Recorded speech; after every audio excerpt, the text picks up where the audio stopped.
This is Tom Reber from the Strongpreneur Podcast, and in this episode, I talk with Amy Morin, a licensed clinical social worker and author of 13 Things Mentally Strong People Don't Do.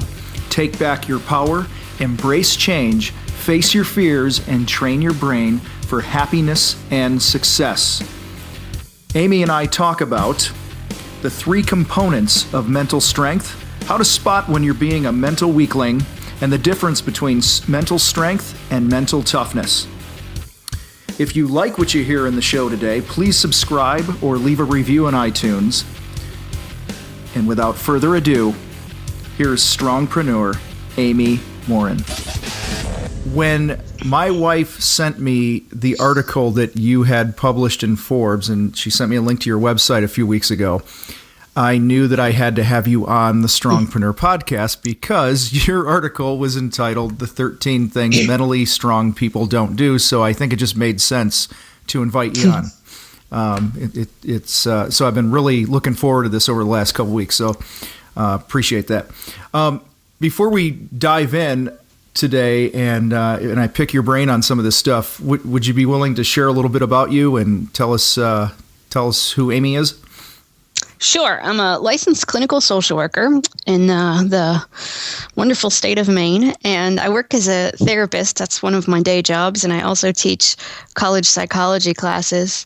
And a few years ago, I had started writing articles for the web sort of as a hobby that later turned into a part-time position, and it's gone on to lead to wonderful opportunities where I've started writing for places like Forbes and Psychology Today, and then I'm really excited because a few months ago I was able to publish my first book, which was an incredible opportunity. And I also do speaking engagements now and get to travel all about the world talking to people about mental strength. And so that's a huge accomplishment for me to be able to talk to people about all the things that can help them become mentally strong. It's something that I used to do in an office setting on a one-on-one basis, and I'm thrilled now to be able to be helping people all over the world. My book's going to be published in, I think we're up to 23 languages, so I'm super excited about that as well.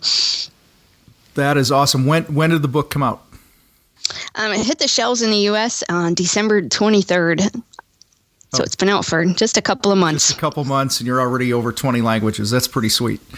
Yes, I think so. And the name of the book here is 13 Things Mentally Strong People Don't Do. Take back your power, embrace change, face your fears, and train your brain for happiness and success. How long did it take you to write? I think it was March when I got my signed contract from HarperCollins, and the book was due in June. So I wrote it fast and furious, but fortunately it's things that, I inherently knew and things I'd been working on with in my therapy office for years. So it was able to come to me quickly. Just kind of flowed. You sat down and there it came. So right. How long have you been practicing? 2002 was when I first became a therapist. And so this is pretty exciting for you, like you were saying, going from, sitting one-on-one with somebody in your office to being on stage and having this huge platform. How's that feel, going from one to the other? Oh, it's definitely exciting, to be able to reach new levels of people, maybe people that aren't anybody that would normally go to therapy, or people that aren't looking for that one-on-one work with a therapist, but a lot of the times it's the same sort of principle. So to be able to share them with people who are looking to grow their business or to figure out how do you take your job to the next level, those sorts of things. And they apply many of the same skills that people in my therapy office were using too. So it's really exciting to see the different ways that people use those exact same skills, but to have completely different goals, and it helps them reach those new levels of success. It's really exciting. So you wrote this original article, 13 Things Mentally Strong People Don't Do. How did that article come about, and what prompted you to write it? Yeah, it was actually a personal article for myself. I was in a place in my life where I needed a reminder of all the things not to do. In 2003, shortly after I had started working as a therapist, my mother had passed away suddenly from a brain aneurysm. And very quickly, I had to figure out, how do I work as a therapist helping other people deal with their problems while I'm privately dealing with my own grief? And that was sort of when my interest in mental strength became really personal. And if you fast forward, it was the 3-year anniversary of when my mother passed away that my 26-year-old husband died of a heart attack. And again, had to figure out, how do I deal with this immense pain and grief while still having to work as a therapist? I don't have a trust fund or anything. I'm not wealthy, so I had to go to work. And so to figure out, how do I sit in an office all day helping other people deal with their problems while dealing with my own issues very privately? And so it took a lot of work to figure out, how do you build the mental strength to deal with all of that? And if you fast forward a few more years, my father-in-law was diagnosed with terminal cancer. And unlike when I lost my mother and my husband, this time I knew what was coming. I'd lost both of them in these very sudden and unexpected circumstances. But this time we knew that my father-in-law may have a couple of months left to live. And so I was faced with this dread of, oh my goodness, I don't want to go through all this all over again. And so I sat down and I wrote this list as a reminder to myself of all the things I couldn't do if I wanted to face my circumstances with as much courage and strength as I knew I was going to need. And so I wrote this list and I thought, we'll see if it helps anybody else. And I published it to the web, and within a matter of a couple of days, it had been viewed by millions and millions of people.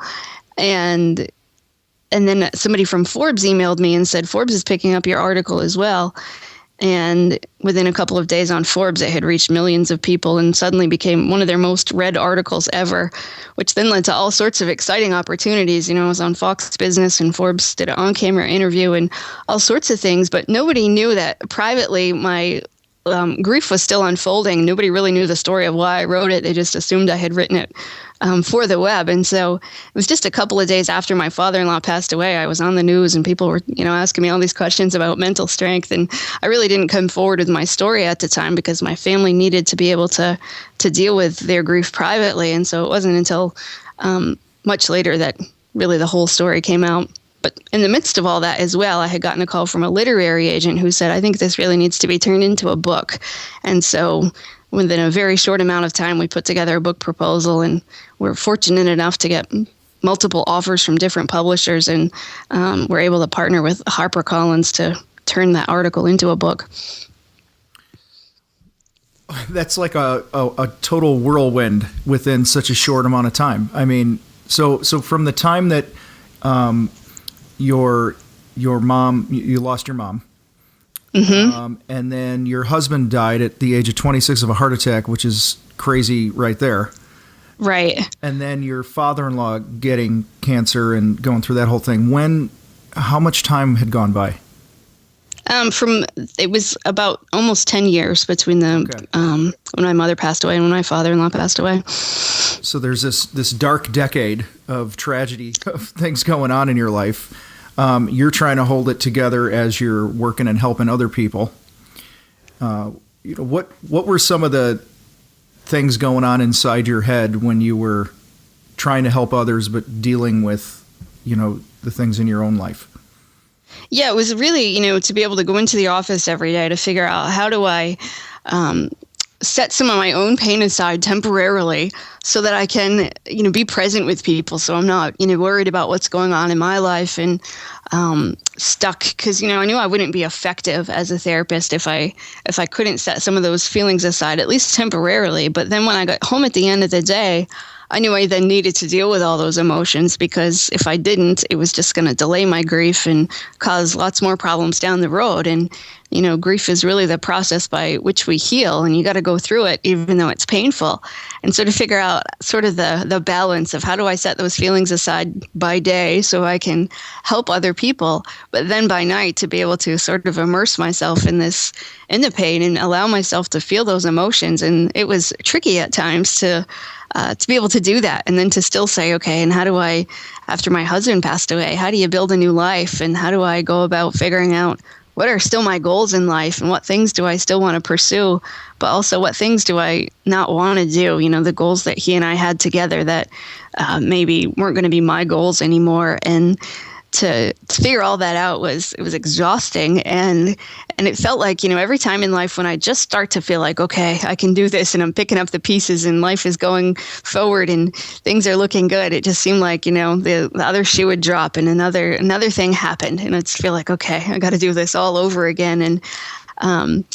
And it was definitely hard to do. And, after a while, I started thinking things like, gosh, why doesn't anybody else ever lose people that they love? And why does it have to be me? And that was really in the place where I was when I wrote this list, because I could have very easily felt sorry for myself. And I had to remind myself that, despite my problems, I'm very fortunate to have had these people in my life, even though it wasn't as long as I would have wished, but how fortunate I was, and to really change my thinking, to remind myself to be grateful rather than to feel sorry for myself. And that's really why not the number one thing on my list was to not feel sorry for myself, because again, it was in a place in my life where I needed that reminder that, despite my circumstances, there's definitely plenty of people who have things far worse than I do, and that I still had a lot to be grateful for. Well, isn't there that balance of, okay, yeah, I understand there are people that have it far worse than I do, but you can't just blow that off, because whatever you're dealing with is totally real to you and sucks, right? Right. And so to figure out, to acknowledge that it's okay to feel sad and it's okay to feel bad that all these things happen, but at the same time to balance that out with, and I still have food to eat and a roof over my head. And, I'd hear stories too of people that had lost a loved one, if they lost their partner and they didn't have enough money to figure out how they were going to live. Well, fortunately, I didn't have that problem. I wasn't going to be homeless or out on the street or anything like that because I had a job. But often people who, if they were a stay-at-home parent or something and they lose their partner and that was their only source of income, they have another whole new set of problems. And fortunate for me, I had a job, so I knew, okay, I can eat, I can keep a roof over my head, and I don't have to worry about my basic needs. I can just focus on how do I get better. So I want to, since this is obviously a podcast, people probably are on a mobile device and they're in their car, on the train, walking, whatever they're doing. I want to just quickly read down the list of the 13 things, and then I want to just ask you a couple questions about them, if that's cool. Sure, absolutely. So they can kind of hear what we're talking about. The first thing you said was they don't waste time feeling sorry for themselves. Number 2, they don't give away their power. 3, they don't shy away from change. 4, they don't waste energy on things they can't control. Number 5, they don't worry about pleasing everyone. Number 6, they don't fear taking calculated risks. 7, they don't dwell on the past. 8, they don't make the same mistakes over and over. 9, they don't resent other people's success. 10, they don't give up after the first failure. 11, they don't fear alone time. 12, they don't feel the world owes them anything. And 13, they don't expect immediate results. And so there's a couple that jumped out at me when I first read the list, and some of your commentary on those on your website and in the article. We're about a year removed from when you wrote this, roughly? Yeah, it was November 2013 when I wrote my original list. So about a year and a half. Would you revise any of it?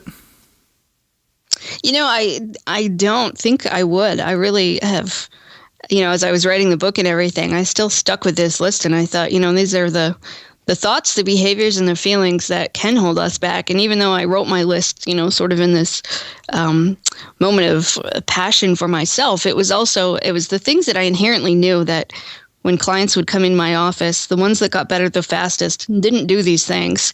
And so in putting together my list, I think it was always just in the back of my head. I just never written it all down in one place. Okay.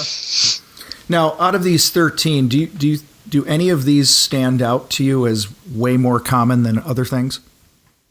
Well, it's interesting because I'll ask people, which one of these do you think is the most common? And I almost always get completely different answers from people.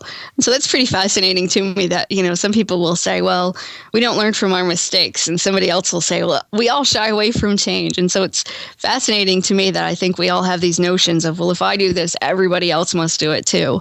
And But often I think everybody sort of has their Achilles heel. And so when people read my list or talk about my book, they'll say, I've got a couple of these covered, a couple of them, I'm so on. But then there's a few that those are the 2 or 3 things that really hold me back or that I struggle with the most. Yeah, I think the one that jumped out at me, and maybe it's just a timing thing, what's going on in your life at the time when you read this list. But for me, the thing that jumped out the most was number 4. They don't waste energy on things they can't control.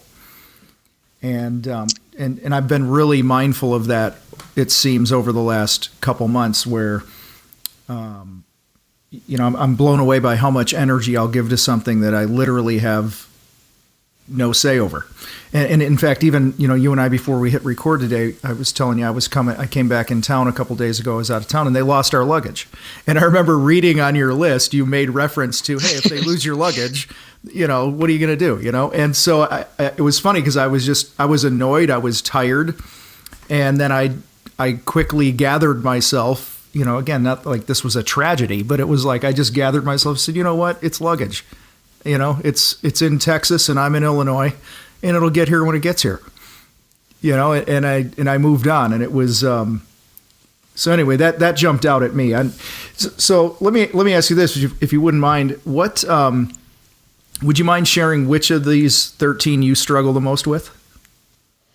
I think it certainly depends on where I am in my life. And when I wrote the list, it was that the self-pity one, number 1 on the list.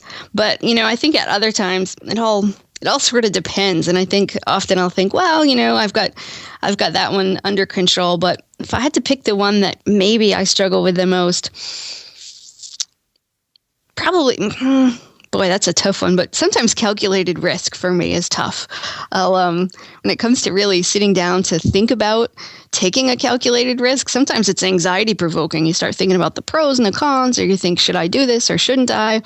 And rather than really focus on calculating the risk, I'll just want to either jump in and say, well, I'll just do it and see what happens, or I'll say, I don't want to deal with that, and I avoid it. And so for me, that one can be a tough one, whether it's, doing something with money, or if it's doing something with my career, to figure out, all right, what's the next step, and do I want to take that step or not? And to remind myself that, the emotions involved aren't always logical, and that just because something feels scary doesn't mean it's a bad idea, because our emotions aren't always logical or dependable. And so to raise my logic by figuring out what's the real pros and cons and what's the real level of risk, and it usually has nothing to do with my level of fear. But to be able to do that really causes me to confront whatever risk it is I'm looking at, which is anxiety provoking. And, we like to avoid anxiety by nature. And so to figure out, okay, what can I do? And then once you make a decision of, this is only mildly risky, even though it feels really scary, then it's much easier to move forward. Yeah, what's the worst thing that could happen, right? So it's exactly. So mental strength, how would you define it? It's got 3 parts to it. The first one is that it's about regulating your thoughts. Often our thoughts are not accurate, and we exaggerate things, or we tend to dwell on the negative. And so to be mentally strong, you really have to figure out, well, what's the truth here? And the second part is our emotions. And it's really being in control of our emotions so that our emotions don't control us. And then the third part is our behavior. And it's all about making a choice to behave productively despite whatever circumstances you find yourself in. And all 3 of those things are related. If you want to change how you feel, you can change how you think or change how you behave. And when you do one of those things differently, they all influence one another. And so if you start thinking differently, you'll feel differently. And if you start behaving differently, then you'll start to see things differently. And so sometimes we have to behave contrary to how we feel, or we have to really look at a situation, force ourselves to think about something differently. If we say, I always mess up on everything I do, well, that's not true. So you have to remind yourself of times when you've succeeded, and then it can help you to create a more balanced outlook. So it's really requires you to do those 3 things and to do them consistently. But the more that you practice, the stronger you can become. And just like when it comes to physical strength, that you can't just say, well, I'm strong enough and I don't need to do anything, because your muscles would start to waste away after a while. And mental strength is the same. You really have to practice and say, I'm going to devote time to becoming stronger. And people will often ask me, well, why would you want to talk about what mentally strong people don't do? And I tell them again, it's like physical strength, and you'd need good habits like going to the gym if you wanted to become physically stronger, but you also have to give up your bad habits like eating too much junk food. And mental strength, you need to have good habits, which I think a lot of us know inherently what sort of good habits we need to have, but we often don't talk about those bad habits. And sometimes our bad habits can be counterproductive to our good habits. And so I really want people to focus on, how do I give up the bad habits that are holding me back? And those 13 things on my list are all about the thoughts, behaviors, and feelings that can hold us back. And if you're doing them right alongside your good habits, you're sort of like the hamster running in a wheel and you don't make any progress. But by giving them up, you can become so much stronger and you can move forward and reach your goals so much faster. And so it's really about figuring out, what are my good habits, but also what are the bad habits I need to give up to become a stronger person. Is mental strength the same as emotional intelligence? I don't think it is. Of course, emotional intelligence, there's been so many different authors and so many different speakers and different people that talk about it, that people discuss it in different ways. But I think mental strength, again, really just encompasses the thoughts, feelings, and behaviors. And it depends on who you ask about emotional intelligence, what sort of things it encompasses and doesn't encompass. And I think, mental strength incorporates some degree of emotional intelligence. You need to be aware of your own emotions, but emotional intelligence usually also focuses more on the social skills and the social communication and those sorts of things, which I think are important. But I think to just focus on what you can control, which is yourself, and to take personal responsibility and to want to do exercises to become stronger, that you can do that when, there's all sorts of debates about emotional intelligence and what that means and that sort of thing. But I think mental strength in its simplest form is really just about your thoughts, feelings, and behaviors and the choices that you make every day. All right. So walk me through an example where, you realize that you're going down the path of one of these 13 things. How do you exercise yourself into being stronger mentally? What does that look like? Sure. So, for instance, number 5 on my list is that mentally strong people don't worry about pleasing everyone. And for people that are people pleasers, they often will say yes to everything that anyone asks them to do, and then they end up being resentful towards that person later on. And so one of the exercises is to first recognize that you do say yes to things you don't want to do, or things that go against your values, or things that you'll later be resentful about. And it's a matter of practicing saying no. And for some people, it's just a matter of whenever somebody asks them a question, to be able to say, I'll have to check my schedule and get back to you, just to buy them some time, because they're so used to saying yes that it's sort of ingrained that whenever anybody asks them something, they just say yes, yes, yes. And so their exercise becomes saying, I'm going to check my schedule and get back to you. And then to wait at least an hour before you give somebody an answer, because it gives you enough time to think about, is this something I really want to do or not? And then if you decide, hey, I don't mind helping that person, whether it's move furniture or volunteer work at the school for a day or something like that, then, okay, I'll go ahead and do it. But if they then realize, gee, I'd rather hang out with my family on Saturday than go do that, then they can call back and say, I don't think that's something I'm able to do. And the other thing is with people who tend to be people pleasers is they often feel like they need an excuse. And they can't come up with excuses fast enough to say, no, I can't do that because. And so the trick becomes just being able to say, no, I'm sorry, I'm not able to do that. And you don't have to offer a reason why. You can just say no. I was going to ask you that, because sometimes it's like, no, I just don't want to. Right. And that's completely okay. And for people who are used to pleasing others, that's extremely uncomfortable, because they're worried, what if this person gets mad at me, or what if they don't like me anymore? What if they think I'm selfish? And so for them, it's about practicing tolerating that feeling and that sort of uncertainty of, is this person ever going to speak to me again? Because their thoughts tend to be all about, oh no, people should like me. And if they don't, it'll be horrible and disastrous and awful.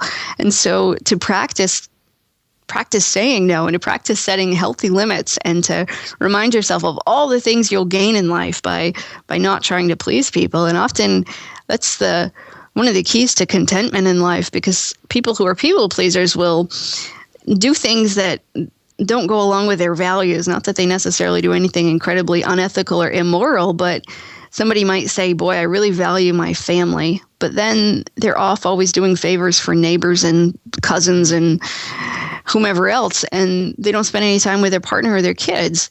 And then you ask them about that, and they'll be like, well, because they're the most forgiving of all, I'm willing to offend them or something like that. But it really doesn't go along with what the values they have in life. So to be able to figure out, how do you live according to your values? And even though it might be uncomfortable in the moment to say no to people, in the long run, you'll be much more content, and you'll be able to be bold and courageous and do those things you want to do in life that are according to your values. And the side effect of that is you'll be a much happier and more content person overall. So I imagine that one of the biggest factors to somebody becoming mentally strong is first realizing that they're not. Right. Being aware that there even is a problem. Right. What are some things that you can tell us about how to spot when you're being a mental weakling? Well, and I think that's absolutely right. Plenty of people have said, well, I don't really need your book because I'm mentally strong. And that may be true. I think that we all possess certain strengths, and it's a continuum, but it would sort of be like saying, I never need to lift weights because I'm already physically strong. Well, that wouldn't make sense, right? If you wanted to stay physically strong, you'd still need to work out.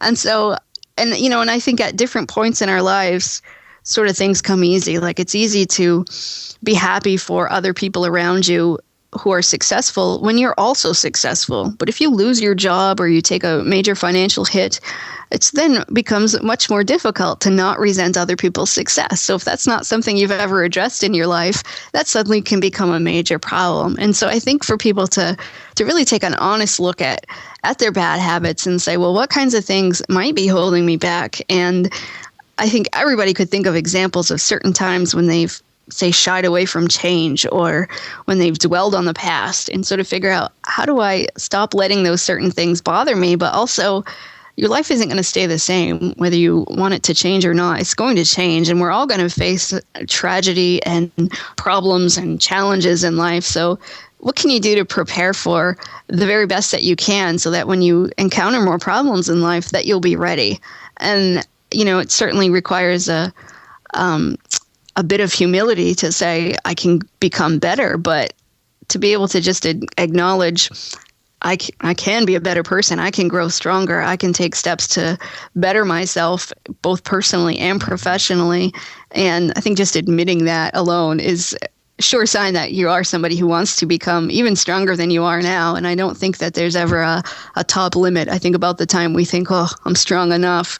It's a sure sign that we aren't doing the things we could be to become even stronger, and that our mental muscles can sort of start to waste away after a while. So I think it's always a work in progress, and always something we can choose to make a priority in our life, no matter how good we might think that we're doing. Is there something that people often mistake for mental strength? Yeah, sometimes people think that it's about acting tough, and they'll say, well, I don't cry, or I don't care how other people feel, something like that. And that's really not about being strong, because I think to be mentally strong, you need to be aware of your emotions. And so to just ignore them and claim that you don't ever feel emotions is just plain crazy. But I think that's often, or people will say, well, I don't want to be like a robot. Well, I completely agree. We don't want to turn anybody into a robot. That we want you to be in touch with your feelings, though, and to be able to acknowledge how you feel. And it's not about ignoring them or suppressing them or pretending that they don't exist, but instead to be fully aware of how you feel, and then acknowledge, okay, sometimes I can behave contrary to that, and that's okay. But I think that's the biggest one, is that people seem to just confuse acting tough or mean or bossy, those sorts of things, for being mentally strong. And they're not the same thing. Well, that one resonates with me when you said that. I mean, I'm a Marine. I spent years in the Marine Corps. I'm a football coach. There's right. And it's very easy for me to have this mentality of just gut through it. Yep. Don't give my emotions a second thought because there's a job to do. And when I heard you answer the difference between, that mental strength and mental toughness, it really makes sense, because I'm 45 years old, and I feel in some ways I'm just starting to figure out what it truly means to be mentally strong, and take it to a deeper level other than just being mentally tough, if that makes sense. So. Yeah, I think so. And I think to be tough serves a purpose, right? If you're in combat as a Marine, we don't really want you to be thinking about your emotions at the moment. You got to get through it. And so that often that toughness does serve purposes in life, but over the long haul, to be strong is different than to just be tough. And to be tough can get you through in the moment, but if you want to experience the positive side effects of being strong, you have to make that shift. And I do think for men especially, to acknowledge their weaknesses and to say, okay, it's not just about being tough, but to be in touch with my emotions is a completely different thing than we often teach. And as a society, we don't spend much time talking about feelings or talking about anything that has to do with the psychology of our brain, other than maybe success or something like that. But mental health, mental illness, those sorts of things aren't things that we enjoy talking about, and we usually don't discuss those things. So to be able to talk about mental strength, I think is something that I'm thrilled people are now talking about, because I think it's a discussion that we need to have more often. What do you say to the person who says, I don't know what I'm feeling? Well, I think it's, probably more proof that they need to work on that. Sometimes it's just a matter of identifying feelings. If you ask a lot of adults to name as many feeling words as they could in 60 seconds, they'll say, mad, sad, and happy. And then they kind of after that, because we don't use feeling words in our everyday conversation. And sort of sometimes just looking at a list of feeling words and sort of thinking, oh, okay, there are more than just 3 or 4 emotions. There's hundreds of emotions. And how do I know? Or when's a time when I felt that particular one? And with practice, we can all become better at pinpointing our emotions and how those emotions change all throughout every hour of every day. We feel lots of different things, and so to figure out how do you begin to identify it. And if you're not used to doing that, it takes practice for sure. Mm-hmm. So number 2 on your list is they don't give away their power. Talk to me a little bit about that. That intrigues me. Yeah, often people will do things like say, my mother-in-law makes me feel bad about myself because she's really critical, or something along those lines, which is all about sort of giving other people the power over how you feel. And so to recognize other people can influence how you feel, but they can't make you feel anything. And so just acknowledging that can go a long way. And also that one is about acknowledging that other people don't force you to do anything. So somebody might say, my boss makes me work late and I don't like it. Well, maybe there's consequence if you don't work late. Perhaps your job will be in jeopardy, but you're not forced to work late. And so sometimes it's just a matter of recognizing that you have a choice in the matter. And so to be able to say, all right, I don't want to work late, but I'm choosing to because otherwise, I don't want to get in trouble at work. But to not blame other people for the way that you think or feel or behave. And sometimes just changing your language can be hugely empowering and can make people recognize, oh, okay, every day I have thousands of choices I make, and we really don't think about the choices. A lot of them are just second nature to us because we do the same thing every single day over and over again. And so to remind ourselves, I'm choosing to do all of these things, and I have an immense amount of choices of how I want to spend my time, who I want to be around, and how I want to live my life. And that can be major sort of hurdle for people to get over. And once they get over that hurdle of realizing, I'm in control of my own life, it can open lots of new doors and opportunities for people as they make choices about how to move forward. It reminds me of when my when my kids were younger and they would be at preschool and stuff. They'd come back and we were teaching them, I'm the boss of me, Right. That I get to choose what I do.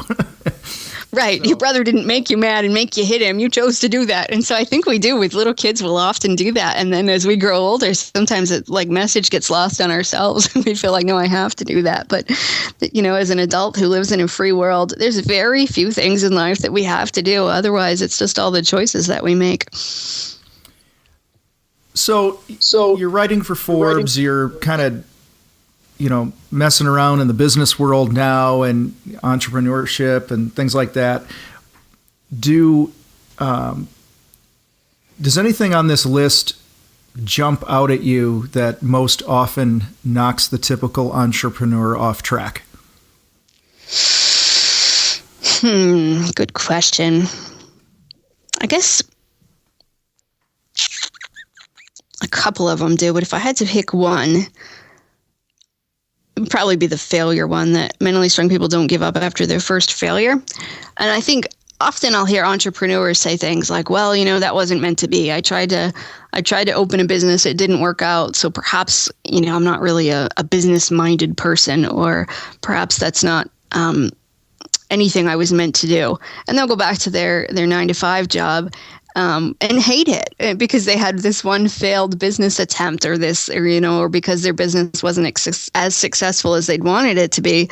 Then it sort of changes their beliefs about themselves, where they decide, I'm not good enough and I can't do that. And rather than being willing to keep going. And so to figure out, when you fail at something, how do you learn from it and how do you move forward in a way that failure makes you better rather than holds you back? And we all have opportunities to learn from our failure if we're willing to really take a moment to examine it, and to be able to look at our attempts at something as more of a marathon rather than a sprint, so that when you hit a stumbling block, to know that doesn't mean it's necessarily the end of the road, but instead it's just a challenge to overcome, or we need to find a new way of trying something or doing something, and how do you get around it? And I would say that's the biggest thing I hear from entrepreneurs, is that often people will dabble in something on the side for a while before they try to quit their day job. But if they don't get the results that they wanted right off, then they say, well, that didn't work out. And they're quick to throw in the towel. So to figure out when you do fail at something, how do you go around it? How do you keep going forward, and to know that failure can make you better rather than change the way that you view yourself? So number 10 is they don't give up after the first failure, and 13 is they don't expect immediate results. Those are super similar. Yeah, and our digital world certainly, makes it so we get most things at a touch of a button or in an instant. And so to know that in real life, a lot of things, whether it's personal growth or growing a business, that, it's not going to be an overnight success and that it takes time. But I think we're now becoming even more ingrained than ever that things should happen fast. And if it's not happening fast enough, then it's not happening at all. And to be able to figure out, how do you judge your progress and how do you evaluate what your goals are, and to know that you're moving forward. And even if you're only moving at a snail's pace, as long as you're headed in the right direction, that's good. But I think we're, as a society these days, we're impatient, and we love it when things happen fast, and we assume we should be an overnight success. And if we're not, then we just throw in the towel. So they are definitely related when it comes to the business world of how do you accept that you might fail, but how do you also accept that it's probably not going to be next week or next month that you hit it big? It's going to take a long time to grow and to get there. Do you have any advice for entrepreneurs who maybe they've been slugging away for a while and they're not feeling successful? Like how to reframe that, how to define success? Any tips for them on that so that they can have a healthier version or view of it? Yeah, I think a couple of things. The first one is to know, to have a solid definition of success, because often we look towards our competition, or we look around and say, well, that person's doing this, so that means they're successful, which then means I'm not. So what is your definition of success? Do you want to make enough money to be able to live comfortably? Do you want to make enough money that you can, retire early? Or do you just want to have a business that really, helps people or serves a purpose? And to write down your definition of success, so that when you start to veer off or think about, am I doing things right? You can go back to what your definition of success was, and to know that according to your definition, you may not be able to do all the things that everybody else is doing, but that's okay. That's their goal, and to let them have their goal and their definition of success, and to know that that's separate from your definition. And the second thing is to figure out, okay, how do I judge my progress towards my goal of success? Because sometimes progress isn't always in a straight line. 2 steps forward, 1 step back, and that's if you're lucky. And sometimes things have to get worse before they get better. An example I use with that is I often teach parenting classes. And one of the things we talk about in our parenting class is for parents to ignore these temper tantrums with their preschoolers and toddlers, because kids want your attention and they want you to give in. And so I'll talk to parents about, look the other way, pretend you don't hear it, and just ignore it altogether. And parents will often come back the next week and say, well, that didn't work because he just started screaming louder. And my message to them is, well, it did work because you're now bothering him, that you're ignoring him. So he's upping his game. And so by him getting worse and showing you that bothers him, it actually means your ignoring is really effective. But because we often do that in business too, where we don't recognize progress when it's right there in front of us. So to know, okay, maybe my bank account has to go down before it's going to go up, or maybe I have to, hit these stumbling blocks first, but then if I can get through them, I'll be much better than before. And so to sort of figure out, well, what does progress look like? How am I going to know if I'm making progress? And what are some signs that maybe I'm still headed in the right direction, but it's just not as fast as I want? And to really think about what are the things I need to see in order to know what are the milestones I want to hit. And rather than saying, I need to earn $1 million, let's start with $100, and just focus on small steps. Because I think too often we really focus on the one big dream or that huge goal down the road. And then we give up, or we think I'm never going to get there. And we're tempted to throw in the towel, so to really break it down into much smaller chunks, and then to celebrate when you hit these mini milestones too. So to know, okay, you don't have to wait till you hit that huge goal in order to feel like a success. You can celebrate those little successes along the way, and reinforce to yourself that, yeah, I'm doing the right thing, and this is hard, and but I'm going to keep going. And so sometimes just honoring yourself and your hard work along the way can help you to stay motivated to keep moving forward too. It sounds so much about having some an evaluation process of your success that's not tied to your emotion. Right. And that's exactly it, to be able to have more of a concrete method of saying, okay, what are the things I need to do? Because there will be days where we all feel like, I'm a failure, I'm not doing things good enough. And what can you do to counteract those feelings, to remind yourself, we make our best decisions when our emotion and our logic are in check. So sometimes you need a written reminder that you can read over that will raise your logic and sort of balance out those emotions when they're on the negative side. So Amy, how have you changed since the original article has come out? Oh, good question.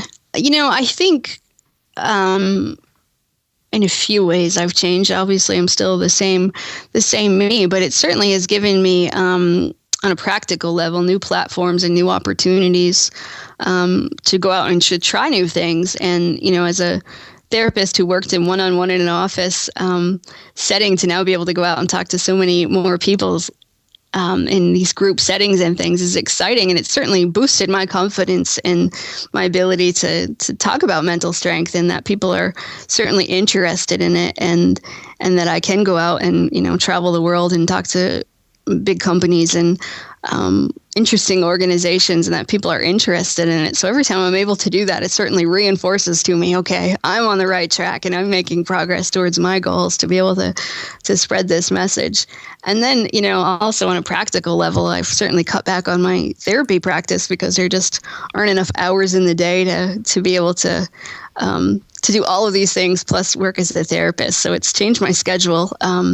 And I do a lot more writing, and I think I'm probably more bold and more apt to take bigger risks now because, if I talk to people that maybe are celebrities or major magazines and those sorts of things, in the past I would have thought, oh, gee, I don't know that they'll listen to little old me. But every time I get more proof that people are interested in this, it just propels me forward to say, hey, and just last month we got an excerpt from my book. Oprah was interested in it, and so they put an excerpt on her website, which I think is a wonderful thing. And awesome. I hold right, and so and also as a social worker, I hold the record of being the only social worker that has ever been on Glenn Beck's TV show, and I've been on it twice. And so to just be able to go out and do these new things to me is just so exciting. So I think also now I wake up and I'm just thrilled for my feet to hit the floor and to get to work and to find out where the day is going to bring me. Man, that's so exciting. I mean, just in a year and a half. Right. Yeah. Things change fast. And that should be really encouraging to people that might be listening that feel like they're getting the crap beat out of them in life, that, things can turn pretty quickly. Yeah. Right. We never know sort of what's going to be around the next corner, but to just keep going and things can definitely change. I love it. I got one more question for you. For the people that are listening that are wanting to develop and build their own mental strength, what are, 2-3 things that someone can do right now to start building that mental strength? What are some real practical things they can start today? Yeah, one of the most basic things is gratitude. And we know that just changing the way that we think about things and recognizing what we have to be grateful for can make all sorts of shifts in our brain and in our behavior and in the way we feel. So to start a gratitude journal, even if you're not into journaling all the time, but to just write down one thing every day that you have to be grateful for, whether it be that the sun was shining or that you had some new shoes to wear to work, whatever it might be, but just one thing that you're grateful for can help make that shift, and it changes the way that you think, and eventually your brain will start to look for things to be grateful for rather than to focus on the negative. So that's one simple thing anybody can start doing today. And then another one, let's see, another easy one that people could do would be to spend maybe a couple of minutes a day learning something that would be a quiet activity for ourselves to do. So often in life, we have so much social noise and so much going on, and we're running from one activity to the next. So whether it be meditation or mindfulness, or even just taking 5 minutes a day to unplug and turn everything off and to just focus on your goals and your progress and how you're doing in life, and to be willing to check in with yourself. It's hard to do for a lot of people who are so used to the hustle and bustle, but that can be another thing that just really gives us more self-awareness and reminds us of who we are, where we're going, and where we want to be. And that can make all the difference in the world to how much energy we have and how we feel about ourselves. So I think that would be my second major tip, is to just take time out and really enjoy figuring out how am I doing in life and where do I go from here.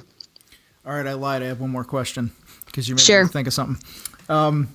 Do we have a limited amount of mental strength each day? Well, I think we have a limited amount of mental energy each day. Mm-hmm. And so the trick is to use it wisely, because otherwise there's certain tasks that will drain our mental energy and to suck it all up. And so to figure out how do I use it. But I think that we have unlimited potential to always grow better. That's good stuff. Amy, thank you for hanging out with us today. If people want to reach out to you, what's the best way for them to do that? If somebody wants to have you come speak, anything like that, how do they find you? My website is Amy Morin, Morin, and then it's LCSW, as in licensed clinical social worker.com. Awesome. And they can reach out to you through there, and they can also buy the book on your website. Yep, my book's for sale in all the major bookstores and Target and of course Amazon, and my website lists all the places where they can find it as well. Awesome. Well, I want to thank you again for hanging out with me today and for adding some good stuff to our listeners today about becoming more mentally strong. So again, thank you so much, Amy, for being our guest. And everybody, please take some time, check out Amy's website. A link will be in the show notes. Go buy the book. If you have an organization that needs a speaker to come in that can really help your people, then consider bringing Amy in and talk about how to be mentally strong. So again, Amy, thanks so much. And everybody, we'll see you next time on the Strongpreneur podcast.